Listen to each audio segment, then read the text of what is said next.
कामाच्या शुभारंभ उद्घाटन प्रसंगी उपस्थित असणारे तुम्हा सर्वांचेच लाडके आपल्या राज्याचे सन्मान्य उपमुख्यमंत्री, राष्ट्रवादी काँग्रेस पक्षाचे सन्मान्य राष्ट्रीय अध्यक्ष आदरणीय अजितदादा पवार साहेब, कार्यक्रमाच्या निमित्ताने या ठिकाणी उपस्थित असणारे आपल्या सर्वांचंच नेतृत्व, आधारस्तंभ आदरणीय खासदार तटकरे साहेब, माननीय आमदार अनिकेत भाई, व्यासपीठावर उपस्थित असणारे प्रदेशचे सरचिटणीस बंधू मोरे साहेब, माजी नगराध्यक्ष बाळा साटनागजी, तालुक्याचे अध्यक्ष, उपस्थित रोहा, माणगाव, मसळा, तळा, श्रीवर्धन, पेण, सुधागड, पोलादपूर, महाड, अलिबाग, मुरुड, पनवेल, सगळ्या इथूनच आलेले सर्व सन्मान्य तालुक्याचे अध्यक्ष, शहराचे अध्यक्ष, व्यासपीठावर उपस्थित असणाऱ्या महिलांच्या, युवतीच्या, युवकचे सर्व सन्मान्य पदाधिकारी, सर्व सन्मान्य माजी जिल्हा परिषदेचे सदस्य, माजी पंचायत समितीचे सदस्य, सभापती,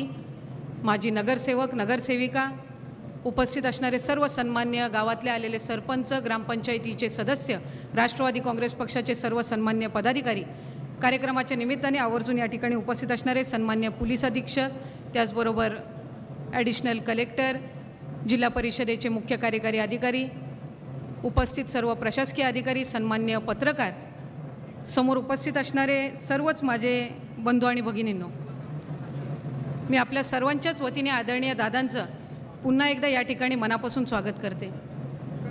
एखाद्या लोकप्रतिनिधीच्या आयुष्यामध्ये असे फार क्वचितच प्रसंग असतात जिथे भूमिपूजन करण्याची संधीसुद्धा त्या लोकप्रतिनिधीला मिळते आणि उद्घाटन करण्याची संधीसुद्धा अतिशय अल्प आणि मर्यादित कालावधीमध्ये त्या लोकप्रतिनिधीला मिळते. आज मला मनापासूनचा आनंद आणि अभिमान आहे की ज्या योजनेचं भूमिपूजन, ज्या कामाचं भूमिपूजन आदरणीय दादांच्या हस्ते 2 वर्षापूर्वी झालेलं होतं, त्याचंच उद्घाटन आज उपमुख्यमंत्री म्हणून आज अजितदादांच्या हस्ते आपल्या सर्वांच्या उपस्थितीमध्ये पार पडतं आहे. या मधल्या कालावधीमध्ये 2019 साली आपल्या सर्वांच्याच आशीर्वादाने, पाठबळामुळे मला या विधानसभा मतदारसंघाचे आमदार म्हणून काम करण्याची आपण संधी दिली. या मतदारसंघाला एक वेगळ्या पद्धतीचं महत्त्व आहे. बॅरिस्टर अंतुले साहेब, माननीय रणा राऊत साहेब यांनी या मतदारसंघाचं प्रतिनिधित्व केलं. 2009 साली ज्या वेळेला आदरणीय तटकरे साहेब या मतदारसंघातून पहिल्यांदा निवडणूक लढवायला त्यांनी ते उभे राहिले, त्यावेळेला खरं तर मी आणि अनिकेत भाई आम्ही दोघंही सक्रिय राजकारणामध्ये नव्हतो. नव्याने स्थापित झालेल्या या मतदारसंघामध्ये, ज्याचा मी आवर्जून नेहमीच उल्लेख करते, आमची जन्मभूमी जरी रोहा असली तरी कर्मभूमी ही श्रीवर्धन आणि मसळा आहे आणि या तालुक्यांनी आम्हाला त्यावेळेला काम करण्याची संधी दिली. इतक्या अतिशय प्रतिकूल राजकीय परिस्थितीमध्ये त्यावेळेला आदरणीय तटकरे साहेब या मतदारसंघाचे, या भागाचे लोकप्रतिनिधी म्हणून निवडून आले. त्याच्यानंतर अर्थ विभाग असेल, पाणीपुरवठा, जलसंपदा विभाग असेल, या खात्यांचं साहेबांनी प्रतिनिधित्व केलं. जिल्हा परिषद, पंचायत समिती, नगरपालिका, नगरपंचायत या निवडणुकांमध्ये मला अनिकेत बाईंना, आम्हाला दोघांनाही तुमच्या सर्वांसमेतच एक सामान्य राष्ट्रवादी काँग्रेस पक्षाचा कार्यकर्ता म्हणून काम करण्याची संधी मिळाली.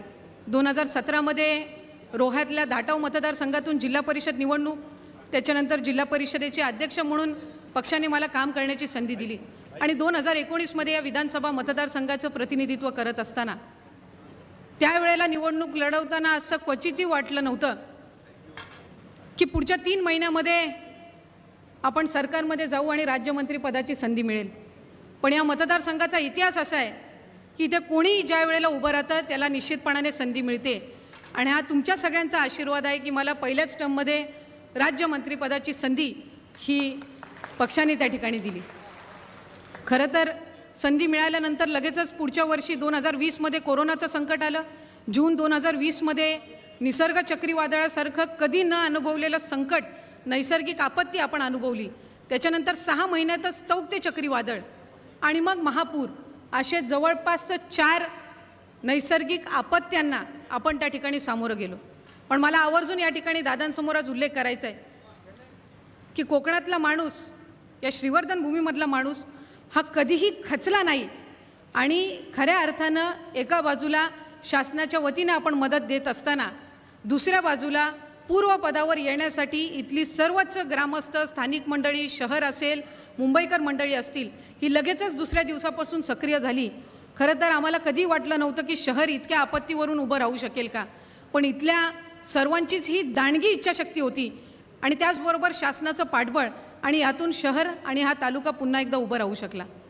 एका बाजूला श्रीवर्धन ही नगर परिषद, तसं पाहायला गेलं तर क वर्गाची नगर परिषद आहे, पण आज दादा आपण संधी दिलीत. पर्यटन मंत्री म्हणून मधल्या कालावधीमध्ये मला राज्यमंत्री म्हणून काम करण्याची संधी दिली आणि त्या कार्यकाळामध्ये श्रीवर्धन शहर आणि मुरुड शहर यांना ब वर्गाचा दर्जा आपण त्या निमित्ताने प्राप्त करून देऊ शकलो.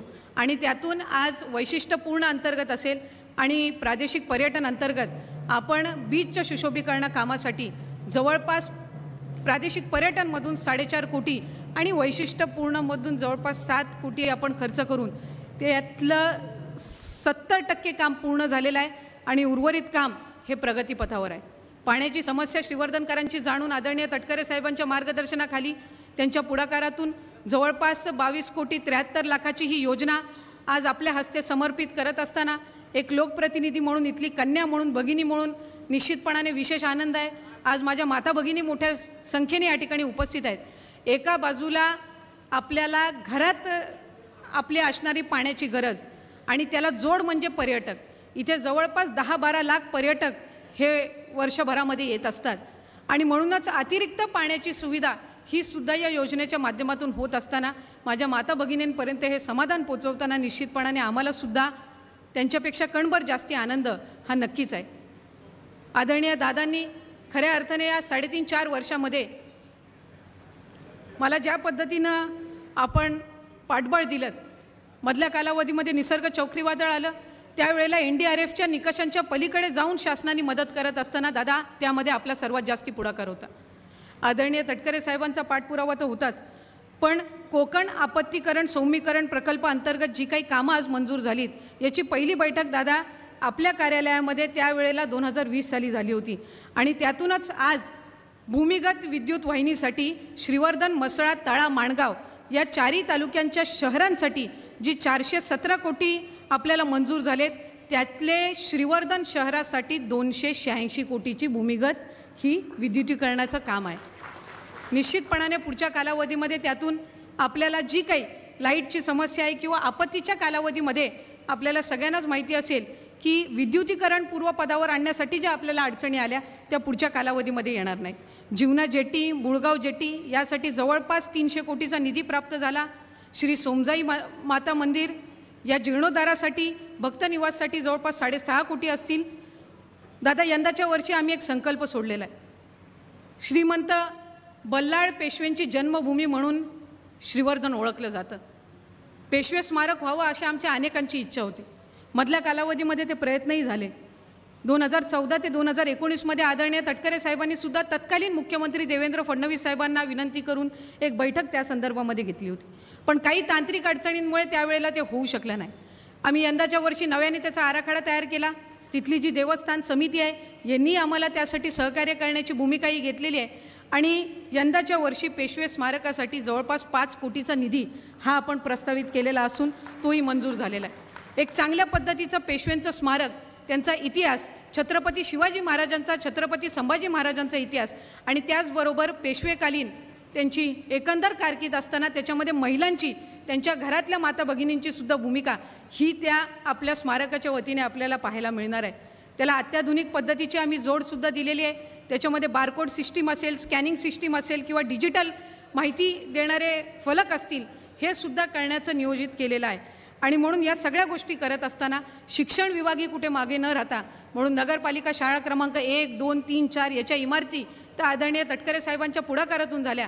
पण मधल्या कालावधीमध्ये दादा आपल्या आशीर्वादाने जे पालकमंत्री आणि राज्यमंत्री म्हणून काम करण्याची संधी मिळाली, त्याच्यामध्ये पहिली डिजिटल लायब्ररी जर कुठल्या शहरामध्ये आज झाली असेल तर ती श्रीवर्धन शहरामध्ये झालेली आहे. याचा सुद्धा अभिमानाने मला या ठिकाणी उल्लेख करावासा वाटतो.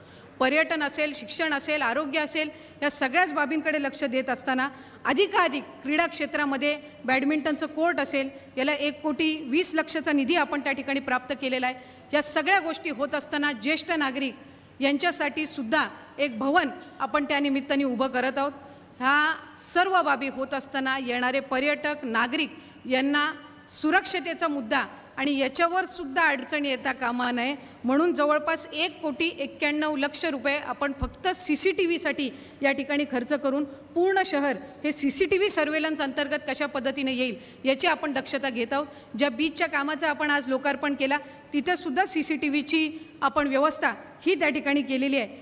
श्रीवर्धन न्यायालय इमारतीसाठी आणि न्यायाधीशांच्या निवासस्थानासाठी जवळपास 14 कोटीचा निधी आपण मंजूर करून घेतला, ज्याचं भूमिपूजन त्या ठिकाणी झालं आणि त्याचबरोबर ते कामही प्रगतीपथावर आहे.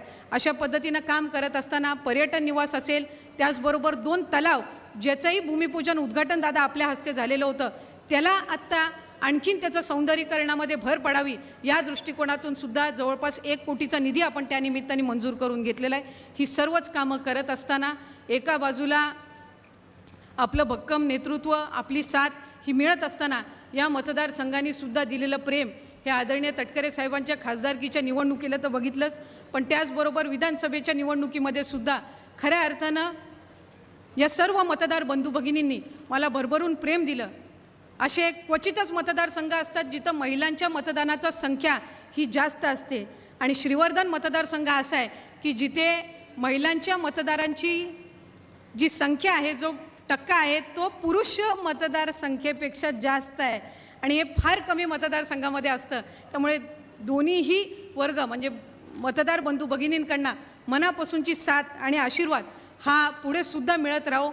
आपल्याला दिलेला शब्द हा आदरणीय तटकरे साहेब जसं कधी मोडत नसतात, तसंच आपल्याच आशीर्वादाने, आपल्या पाठबळामुळे पुढच्या कालावधीमध्ये एक लोकप्रतिनिधी म्हणून, आपली कन्या आणि आपली भगिनी म्हणून कायमस्वरूपी या ठिकाणी नेहमी ज्या ज्या वेळेला आपण संधी द्याल त्यावेळेला कार्यरत राहीन, आपल्या सेवेसाठी तत्पर राहील असा शब्दसुद्धा आज या ठिकाणी देत असताना आपल्या सर्वांच्याच वतीने आदरणीय दादांचे पुन्हा एकदा आभार मानून त्यांचे आपल्या सर्वांच्याच वतीने पुन्हा एकदा स्वागत करून या ठिकाणी माझे लांबलेले शब्द थांबवते.